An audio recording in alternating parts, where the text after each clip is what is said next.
entendiendo que me imagino que la pregunta era sobre le faltaba un año de jubilarse en el Seguro Social, porque hay que recordar, son dos sistemas de pensiones distintos y por lo tanto la respuesta es, ¿podrá tener las dos pensiones? Sí. Le vamos a dar en ese módulo de información la ruta y el procedimiento que tiene que hacer para inscribirse en la modalidad 40 en el Seguro Social. Como bien saben, tenemos una relación cercana con ellos y ellos también están en la mejor apertura de recibirlos en la delegación. Me faltó una parte de la pregunta. Sí se generó una confusión en la propia delegación del Seguro Social respecto a la interpretación de cómo deberían de brindar el servicio médico y hubo una mala información. Nosotros nos juntamos con la delegación, fuimos a México a resolver todas y cada una de las dudas y derivado de esa reunión se dio la declaración que acabo de leer al principio, en donde el servicio continúa como se estaban acostumbrados a tenerlo anteriormente.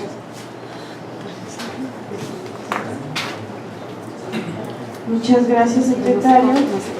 En el siguiente punto del orden del día se le concede el uso de la voz al diputado Fernando Antero hasta por 5 minutos para que exponga sus cuestionamientos.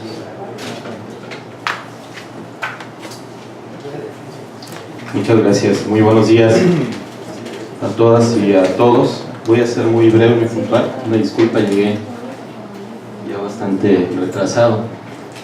El primer planteamiento versa sobre la situación de, entiendo que se está privilegiando y por la presencia del Instituto Colimense de la Mujer y dándole prioridad pues a las mujeres que son trabajadoras. Quisiera entender que pudiera hacer falta de información, como lo comentaba la diputada Malú, el que pueda bajar la información de manera puntual a todas las madres que son trabajadoras. Y partiendo de ello, creo que es importante que nos pudiera plantear, secretario, de manera muy concreta, de manera muy puntual, si todo lo que ustedes tienen infraestructura de estancias infantiles para atender a las madres trabajadoras en términos de numeralia, en términos muy concretos, es decir, tenemos tantas mujeres madres trabajadoras y tenemos tantas estancias infantiles. En números concretos podemos decir que el gobierno del estado puede tener una cobertura del 100% para poder cobijar absolutamente en términos de protección social para los menores en un 100%. De no ser así, tenemos que recurrir, y qué bueno que está aquí el secretario de Previsión Social Federal, de no ser así, seguramente ocupamos infraestructura privada para que de manera subsidiaria podernos cobijar y atender a nuestros hijos en estancias infantiles. Y ahí también está el planteamiento. Sabemos que había cerca de 320 estancias infantiles que le daban cobertura a cerca de 4,000 menores, pero que con el cambio o en esta nueva administración pues hubo un cambio de modalidad en el sentido de cobertura y la metodología que se implementó para las estancias infantiles.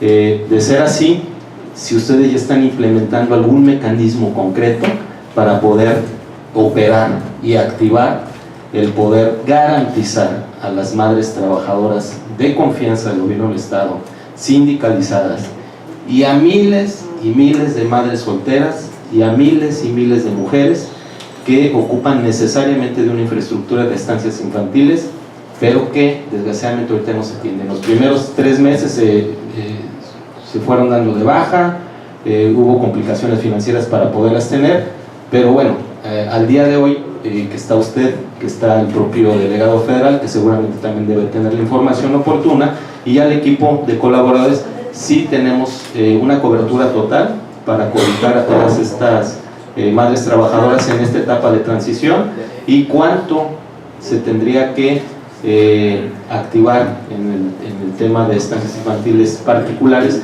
para poderlo realizar.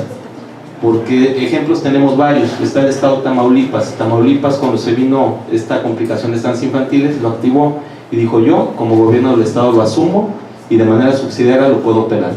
No sé si aquí también ya se puede pensar en lo mismo, y decir si ustedes también ya tienen contemplado algo similar, como inclusive hay municipios que lo están haciendo, delegaciones, bueno, antes delegaciones hay municipios en la Ciudad de México que ya lo están activando. En esos términos, ¿cuál es la situación que guarda esto?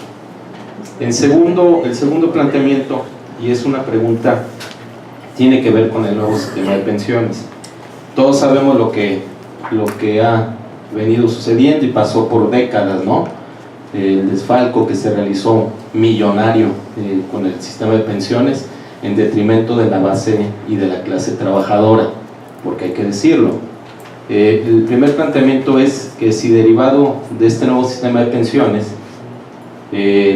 por un lado ya hay, si usted tiene conocimiento, algún tipo de investigación o que sea derivado en alguna responsabilidad de lo que sucedió hacia atrás con el tema de pensiones. Y cuando hablamos de sistema de pensiones, seguramente también estamos hablando de beneficios para los trabajadores. De manera muy concreta, cuando hablamos de trabajadores estamos hablando ya de una subcuenta individualizada para poder hacer aportaciones voluntarias. ¿Qué otro tipo de esquemas y beneficios y bondades tienen para los trabajadores? Si hay algún fondo, si ya se están realizando algún tipo de inversiones variables que le generen mejores condiciones de rendimiento para los trabajadores. No sé, una serie de información que creo que también debe ir acompañada dentro de los beneficios y que también trata de un sistema de cobertura de beneficio social para ellos, porque preocupa el decir que ya pasó un mes y hay varias instituciones que no han hecho las aportaciones que ya hizo previamente el trabajador, y así es como se inicia la bola de nieve, y así es como sucedió y se vino generalizando. Por último, nada más pedirle si tiene el convenio del que habla del 98, que si nos puede pasar una copia para poderlo revisar aquí en la interior de la comisión, y la resolución del Instituto Mexicano del Seguro Social, que también habló a un inicio de que existe. Si nos puede pasar una copia para poderla compartir aquí con los compañeros diputados y poder hacer una revisión para estar en la misma condición de información. Por su respuesta, muchas gracias. Gracias, compañero diputado. Tiene el uso de la voz hasta por 3 minutos el licenciado Cristian Maynard. Gracias. Voy a responder la mayoría de las preguntas, y el tema de las estancias infantiles le voy a pedir a la directora del DIF que me ayude. Respecto al tema de cómo vamos a solucionar el servicio de la prestación de guarderías, hay que mencionar que son 184 trabajadores los que están en esta condición. Nosotros no hemos descartado ninguna posibilidad de cómo brindar el mejor servicio posible, sabiendo de antemano que la guardería Gustavo Vázquez sí tiene la capacidad para poderlo atender adecuadamente. Obviamente haremos las inversiones necesarias para no nada más dar el servicio como se estaba dando, sino mejorarlo. Y no descartamos también apoyarnos con algún otro tipo de mecanismo en Manzanillo y Tecomán. No vamos a hacer el cambio hasta que estemos al 100%, y por lo pronto esos 184 trabajadores van a seguir llevando a sus niños a la guardería del IMSS que tienen acostumbrada, no hay ningún cambio. Respecto a la investigación, pues a mencionarles de que el OSAFIP tiene abierta esa investigación al Instituto a la Dirección de Pensiones. Lo que les puedo mencionar es que se dictaminó un adeudo nada más por parte del gobierno del estado de cerca de 800 millones de pesos, que quedó establecido en la propia ley de pensiones que debe de pagarse a más tardar en 20 años. Lo que ha declarado el propio líder de la burocracia estatal es de que si ese adeudo se generó en 20 años, bueno, pues que se dé un plazo a este y los siguientes gobiernos de 20 años para poderse pagar. Mencionar también que estamos hablando de que no nada más se debe determinar el desfalco, que eso lo debe de determinar el propio OSAFIP, y estamos en la mejor apertura que así sea.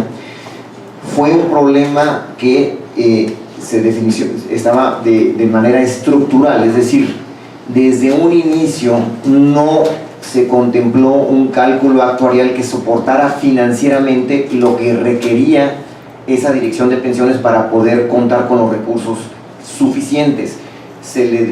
la dirección anterior, en la ley anterior, se determinaba que las aportaciones del patrón deberían ser de 2.5 o 5% de salario mensual, sueldo sobre sueldo, que en salario integral era 2.5. Pues eso jamás iba a alcanzar, nunca iba a alcanzar los recursos necesarios para poder fondear ese recurso. Ahorita estamos aportando el 4.5% y no hay prácticamente pensionados todavía, apenas se está formando el fondo. Vamos a terminar como gobierno estatal aportando más del 30% del salario integral. Ese fue un problema estructural. En cuanto a los beneficios, lo que les puedo también decir ya claramente, y seguramente aquí trabajadores del Congreso también lo estén viendo, es que como ya están creciendo los recursos en las cuentas bancarias institucionales de todas las entidades, hay un interés de muchos trabajadores tener préstamos que son a tasa de interés sumamente atractiva, tanto préstamos de corto plazo, que estamos hablando de una tasa de interés real del 5%, perdón, del 8% arriba de la inflación, como los créditos hipotecarios que tendrán una tasa del 5% real, es decir, estamos hablando de menos del 10% en un plazo muy bueno. Ese es un beneficio que ya se está dando, hay muchos trabajadores que ya tienen esas solicitudes. Tengo que decirlo, hay tanto interés que ahorita todavía no hay recursos para todos, pero ya están empezando a fluir y hay un interés genuino en esto. Y obviamente con todo gusto les hacemos llegar la copia del convenio que se firmó en 1998. Paso el micrófono a mi compañera para las instancias definitivas. Muy buenos días, diputado. Pues contestarle que en relación a el grupo de atención que atiende el IMSS normalmente son de 43 días de nacido a 4 años de edad. En el caso de los CARIS, que son estancias infantiles del DIF estatal, nos amplía su cobertura de atención, o sea, ya tendríamos un beneficio, porque estaríamos atendiendo niños desde 45 días de nacido hasta 5 años 11 meses. Además, que comentar que nosotros tenemos una capacidad instalada actualmente atendemos 492 niños, pero nuestra capacidad puede llegar a ser hasta de 640, lo que nos implicaría, por supuesto, un aumento de nuestro presupuesto para la atención de esto, pero se asegura con el mismo Instituto de Pensiones que lo daría este servicio. También comentar que la Alberto Vázquez Montes es una asociación civil con la que se está trabajando y su capacidad instalada de ellos es de 185 niños. Es decir, si tomamos en cuenta lo que les platicaba anteriormente, que es la encuesta, que normalmente si hablamos de 184 madres de familia, que son las que se tienen identificadas en la edad que pueden tener sus hijos en un servicio de guardería, estaríamos hablando que de acuerdo a la media, como la estamos trabajando en estadística, tendríamos que estar atendiendo a 67 madres de familia, lo cual nos permitiría totalmente atenderlo con lo que tenemos nosotros. Y no por ello dejaríamos de trabajar y atender a la población vulnerable.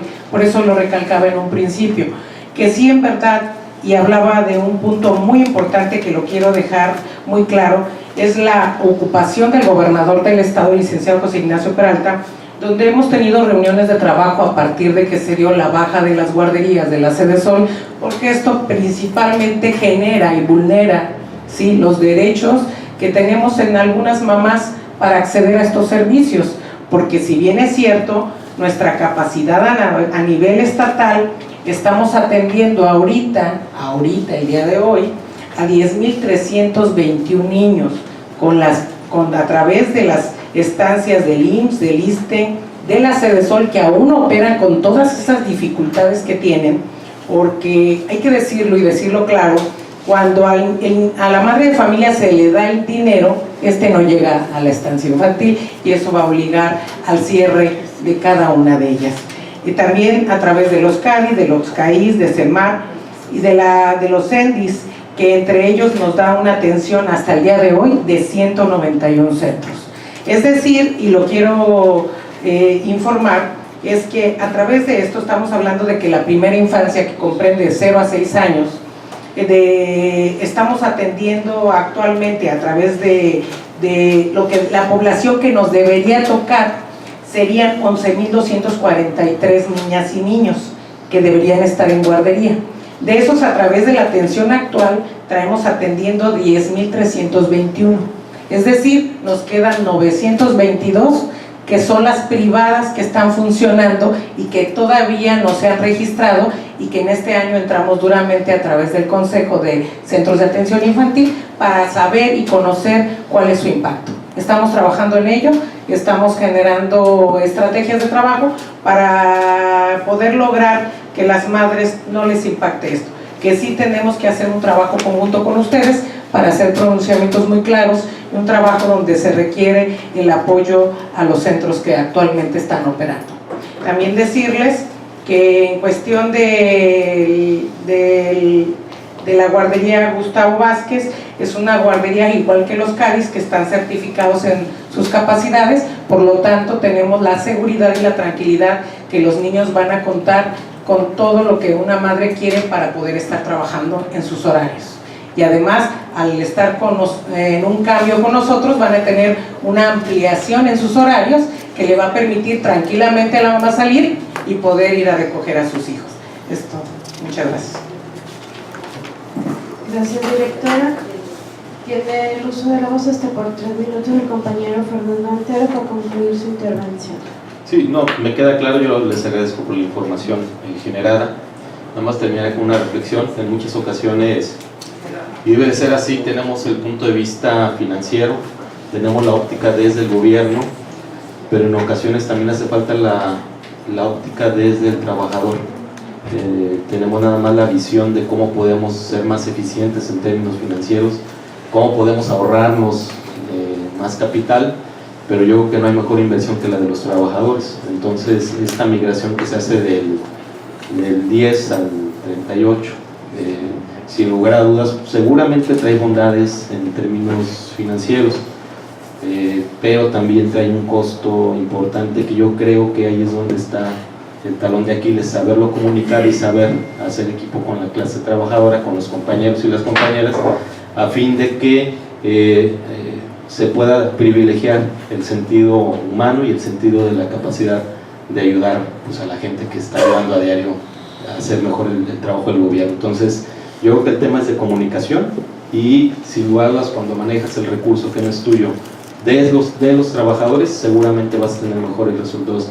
Y felicito que ojalá también hubiera un sentido de difusión en el esquema de transparencia que se requiere en este nuevo instituto de pensiones, porque si no, de no ser así, seguramente estamos destinados a lo que ya sucedió por décadas.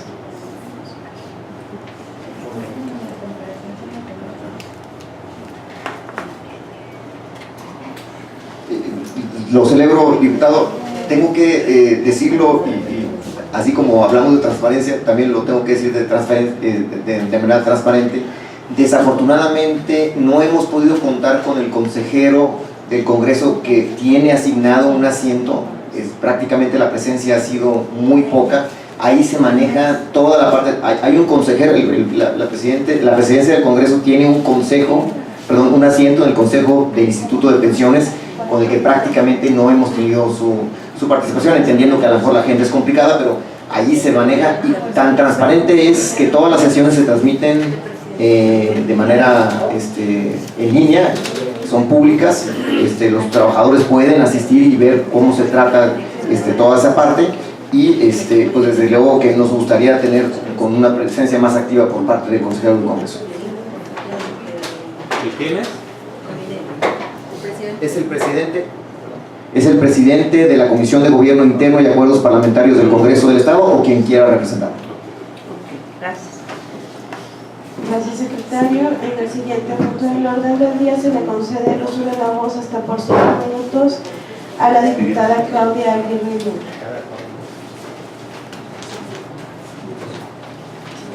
Sí, gracias, muy buenos días. Con el permiso de la presidenta, así como compañeras diputados y diputadas, funcionarias de la Administración Pública Estatal, pues recientemente había circulado en diversos medios de comunicación estatales y redes sociales lamentables versiones en torno a los derechos adquiridos de los trabajadores de los poderes ejecutivo y judicial del Estado, así como de los órganos autónomos, específicamente en torno a dejar sin servicio médicos prestaciones sociales a los trabajadores de confianza dependientes de tales entes públicos. Lo que pues pretender dejar sin brindar servicios médicos y prestaciones sociales a la base trabajadora para la de la voz pues resultó algo inadmisible, que fue el motivo por el cual nos ocupa y hoy estamos aquí para comentar. La información con la que contábamos es que en el año de 1997 el gobierno del estado de Colima suscribió con el Instituto Mexicano del Seguro Social un convenio de incorporación para la seguridad social de sus trabajadores, en la que se garantizaba cobertura de prestaciones tales como riesgos de trabajo, enfermedades y maternidad, invalidez y vida, retiro, cesantía, en edad avanzada y vejez, así como el servicio de guarderías para los hijos de las madres trabajadoras de gobierno y prestaciones sociales.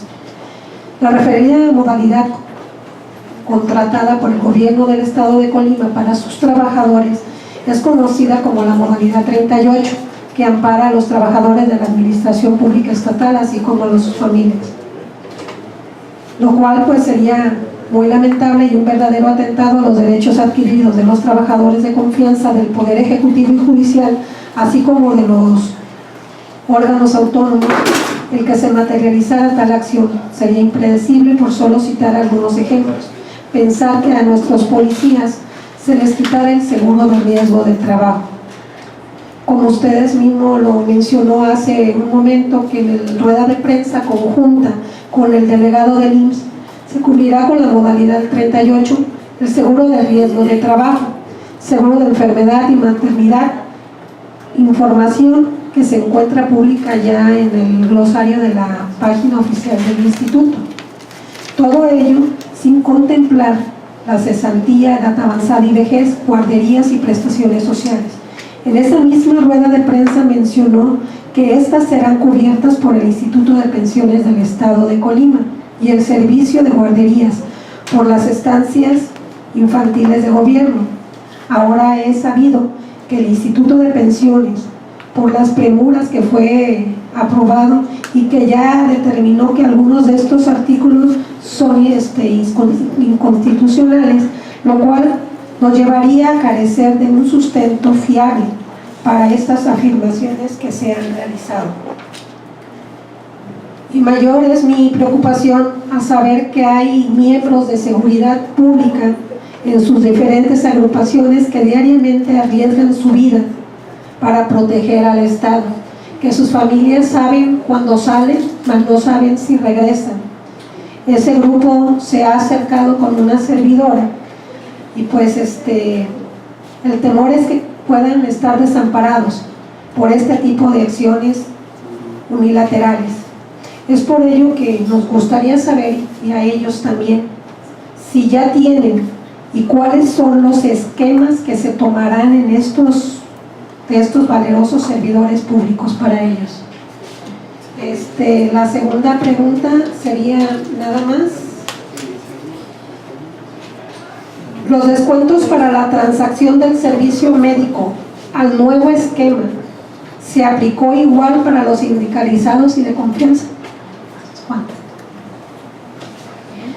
Antes de conceder el uso de la voz al secretario Cristian Muñoz para que dé respuesta, solicito a la diputada María Guadalupe Berber ocupe mi lugar como iniciadora de esta comparecencia, entonces me retiro por unos minutos. Cedo el uso de la voz al secretario Cristian Muñoz. Me parece que ya se había contestado esa pregunta, pero creo que vale la pena reiterar la declaración del delegado de Seguro Social al respecto. Vuelvo a leer al texto. La denominada modalidad 38 ampara a los trabajadores de las administraciones públicas y su núcleo familiar que cumpla con los requisitos de ley, es decir, cónyuge o concubina, hijos y padres del trabajador asegurado, con cobertura de las prestaciones en especie de los seguros de riesgo de trabajo, enfermedades y maternidad, sin ninguna restricción en cuanto a los servicios médicos que se venían prestando hasta antes de la firma del convenio. Entonces, reitero, eso está perfectamente cubierto. Respecto a la parte de la aspiración a la doble pensión, reitero, nos encantaría como gobierno del Estado poder financiar un doble sistema pensionario, en lo que tenemos que mandar al Instituto de Pensiones, que son cerca de 1,000 millones de pesos en el 2019, más poder cotizar también en cesantía y vejez en el Seguro Social a salario real. Sin embargo, insisto, derivado del propio presupuesto aprobado en este Congreso, no contamos con esos recursos y por supuesto tampoco tenemos la obligación de tener dos sistemas pensionarios de cesantía y vejez. Nos estaremos enfocando en el principal, que es el que estamos obligados, que es el de la Ley de Pensiones Estatal, y podremos cubrir la parte de servicios médicos a través del convenio que acabamos de firmar con el Seguro Social.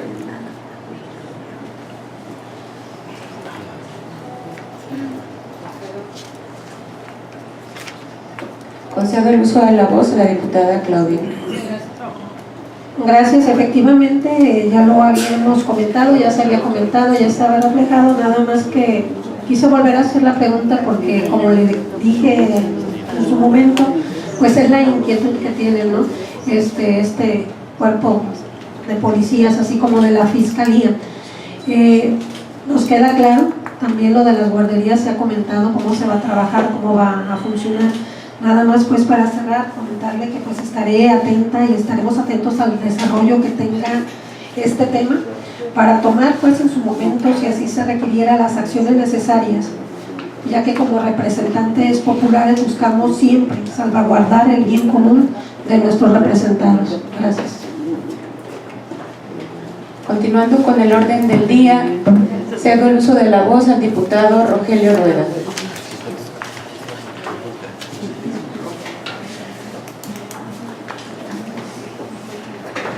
Gracias, diputada presidenta. Y gracias a los servidores públicos que nos acompañan esta mañana. Creo que ha quedado claro que oportunamente se revisaron números y se checaron obligaciones del patrón gobierno del Estado con el IMSS. Y que sin duda hay un contraste, lo señalaron ya aquí, sobre cómo se ha manejado este tema en años anteriores. Parece que toda la parte legal y financiera está lista. En el caso del Congreso, creo que lo que motivó el acuerdo del Congreso, dentro del cual se incluye el desahogo de esta comparecencia, es la parte humana. Un asunto puede verse desde distintas perspectivas y se ve distinto el mismo asunto. Se ve distinto si queremos que cuadren los números, o si lo vemos como patrón, o si lo vemos como lo plantea el Congreso, desde la perspectiva de los seres humanos que tienen necesidades, que tienen derechos, y que es nuestra obligación atender el ejercicio de esos derechos, garantizar el ejercicio de esos derechos. Y es aquí donde puede brincar una dificultad, porque el gobierno del Estado es al mismo tiempo patrón, pero también es garante del ejercicio de sus derechos. Hay una obligación necesariamente de mirar el asunto desde más de una perspectiva. Es parte de la obligación del gobierno del Estado. Lo menciono porque se entiende que ya se hizo el cambio de modalidad, ya se cumple con buena parte de las obligaciones, pero no hemos terminado de revisar cómo se van a garantizar el ejercicio de los derechos. Se están terminando los censos, se está complementando la información. Qué bueno, lo celebro, que aquí nos compartan que no se va a migrar de modalidad a quienes, digamos, aún no se les puede garantizar el ejercicio pleno de sus derechos. Me parece que eso es una buena noticia, que les apreciamos, que nos compartan y que seguramente será también motivo de pues tranquilidad, serenidad para las madres trabajadoras o para los trabajadores que tienen otros derechos que les gustaría ejercer. Ahora, esto se planteó como esa perspectiva desde los seres humanos que son trabajadores del gobierno del Estado y que van a vivir esta situación donde cambia cómo se ejercen sus derechos. Pero hay que complementarlo, es más complejo. Aquí se nos ha compartido que la guardería, que entiendo que es la que está aquí a un costado del complejo administrativo, tiene capacidad para 185 niños y que según la estadística que nos compartía la directora del DIF, puede ser que ande en el orden de 67 el número de madres trabajadoras del gobierno del estado que requieran el servicio de guardería. Eso implica que son casi 120 espacios más que esa guardería puede brindar a otros niños que no necesariamente sean hijos de madres trabajadoras del gobierno del estado. Y mi pregunta es esta, porque decía que es más complejo. También hay obligación de cuidar cómo se garantiza el ejercicio de esos derechos para las madres o los niños que, no siendo trabajadoras del gobierno del estado o hijos de madres trabajadoras del gobierno del estado, ahorita están gozando de ese beneficio ahí, en ese espacio, que yo entiendo por quienes tienen el uso de estos servicios, que es muy apreciado, que se considera que prestan un buen servicio, y hay otras ciudadanas que para sus hijos satisfacen su necesidad con ese espacio. Aquí hay una duda, ¿cómo se va a lograr que se atiendan los derechos de ambas, las madres trabajadoras del gobierno del estado y las que no lo son, pero utilizan los servicios porque son derechohabientes del IMSS? Y entiendo que habiendo un acuerdo con el IMSS para que se opere como guardería del IMSS, pues tienen ahí a sus hijos. Lo digo porque como diputados nos toca ver por todos los colimenses.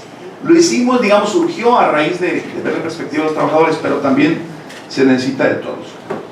Y quisiera terminar esta primera parte de mi intervención compartiendo que desde el 13 de mayo se entregó a la Secretaría la comunicación del Congreso del acuerdo que se había aprobado en días anteriores.